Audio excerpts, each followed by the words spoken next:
Another game, another loss. This is loss number 7, number 8 of the season, I think. And it's not even about the loss that is disappointing today, people. It's just about the manner in which we lost. You know, you look at Arsenal over the weekend on Saturday, no fight, no hunger, no desire, and they're chasing the title. And you laugh at that. And then you look at us here tonight, we're chasing top 4. And there's just no fight, no desire, no hunger.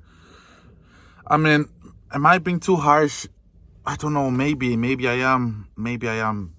Because then again, this is a team that has not played a game in about 15 to 20 days, maybe even more. We've been off, obviously due to the international break, and then during the midweek games we don't play because we're not in any competitions. So we've just basically just been training and training and training. We've not been. I don't even know. Maybe have we been playing any indoor games at the moment during that period to just get match fitness? I don't know, but you could tell we looked rusty. The rustiness showed early on. It showed quickly, immediately. Leeds looked. Heck, actually, Leeds are in a similar predicament to us. So I don't understand how Leeds looked, one step ahead of everything. Leeds were winning all the second balls, all the first balls. When we're in a similar situation, they're in a similar situation to us where they're not in every competition. So they spent most of the time doing what we were doing, just being away from. Actually, we probably should be more active of the two teams because we had players who were out on international duty. We had more players out on international duty. Leeds, not many of their players were out on international duty, so they should have looked more rusty than us. They should have been more rusty than we did. We went to Dublin for 4 days for an intensive camp. I mean, did that take a toll on how we look tonight? Were we a bit leggy because of that camp? These are question marks to ask, But it's easy to ask these questions when you lose. When you lose, it's easy to. It could be this, it could be that. It's always easy. If we had won, none of these things would have been conversations. But look, we just gotta face what's in front of us. We've lost the game. We didn't play well. Simple as that. No sugarcoating it, no bullshitting. Michael Carrick, if you want to stay and you want to be manager for this club next season, you gotta be proactive on things. You gotta be proactive on decisions. You gotta be proactive on changes. You gotta set your foot. You gotta stamp down on changes. You gotta stamp down on tempos in the game.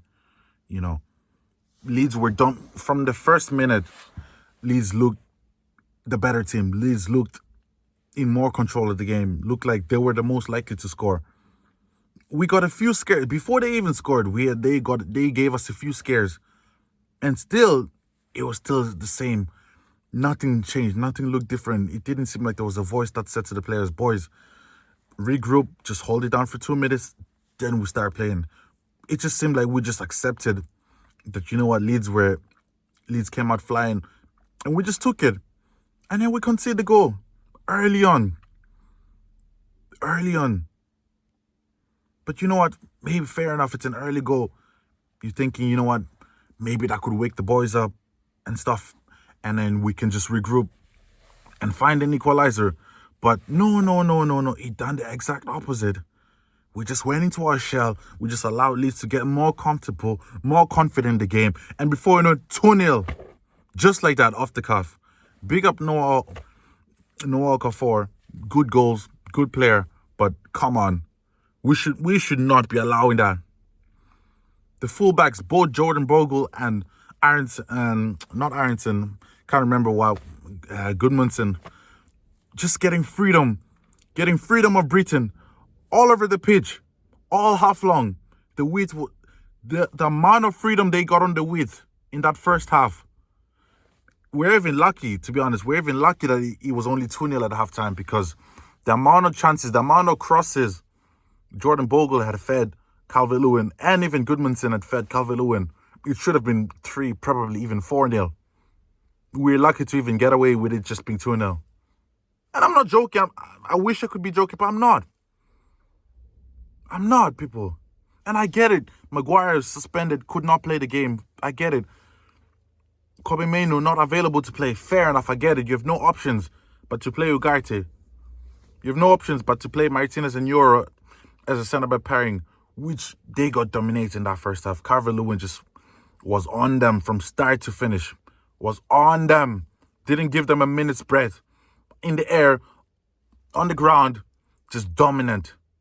Dominant. But hey, look, people. In the second half, same story. We were slow to get up. Very, very slow. I don't even want to go and talk about the red card. Martinez, I mean, what are you doing, bro? What are you fucking doing? What are you doing? Seriously. Yeah, you jump up, you leap up for the header. Yes, I know you're 5'10", 5'11", and Calvert-Lewin's like 6'4". Yes, you're the smaller guy. Yes, it's the challenge is against you. The probability is against you on winning that. I hear it. And you're trying to impose yourself. But impose yourself, yes, you jump. I don't know. I don't care, whatever. Put your arms out wide. Jump over it. Put your hands on his shoulders. Do whatever you can to impose yourself. But don't be fucking grabbing that person's hair. Why are you grabbing his hair for? In this day and age where grabbing the hair is a straight red with VAR around. To be honest, in my honest opinion, when I saw it, I saw the replay, I didn't think the hair grab was, the hair pull was that we had that much force in it, but it doesn't matter how much force it has in it. It doesn't matter. In this day and age, it gets given. You get sent off for things like that. You get sent off for things like that. When you give a referee the chance to go to the screen and look, you're asking for it. So, deep down, it probably might be soft. I might see the soft, but it doesn't matter. Soft or not, a red card is a red card. It was a red card, and that changed the game. That moment there, one leads the game. That specific moment. The only players who can put their heads up in this game, Bruno, Casemiro, and Lamens. Only those three players. Everyone else, below par. Ahmad, below par. Luke Shaw, below par. Euro, not good enough. I'm not saying not good enough for Man United, but just not good enough in the game. Sesko, not good enough.